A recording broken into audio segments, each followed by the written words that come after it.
Everyone, দেখো আমার LP school. এখানে আমি 1 থেকে 4 পর্যন্ত পড়াশোনা করেছি।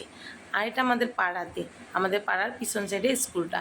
আমরা সামনে গলি, মানে গলিটার সামনে আমাদের বাড়ি আর পিছনে স্কুল। আর মানে লাস্টে আর কি খুব সুন্দর স্কুল দেখে ছোটো থাকতে স্মৃতি মনে পড়ে গেছে। অনেক খেলাধুলা করতাম, টিফিনে গিয়ে ভাত খেয়ে আসতাম। দেখো পাড়াটা সম্পূর্ণ।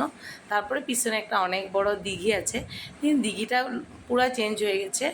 আগে খুব জল ছিল, এখন নাই, এটা অন্যরকম করে ফেলেছে সরকারি। এখন অনেক কাজ জব কাটে, তার জন্য দিঘিটার লুকে চেঞ্জ হয়ে গেছে। আর দেখো প্রাকৃতিক দৃশ্যর মতন আমার পাড়া, একটা পাহাড়, নদী, ঝর্ণা সব কিছু আছে। মানে অনেক সুন্দর, অনেক সুন্দর ভিউ। আর কার কাছে কেমন লাগলো জানাতে কিন্তু ভুলবে না। খুব সুন্দর আমাদের পাড়াটা, দেখো। আর এটা আমাদের দোকান, একটু একটু দেখছো যে এই যে আমাদের ঘর, মানে পাড়া। এই যে পার্পল কালার গেটটা, এটা আমাদের মেন গেট, আর এটা দোকান। আর দেখো পুরো পাড়াটার ভিউ, এটা আমার দাদার দোকান। আর আরিয়ান দেখো আমাদের ঘরে গেলে কেমন অবস্থা, দেখো এই যে আরিয়ান আমার দাদার ছেলে আর দিদির মেয়ে ঘুরছে।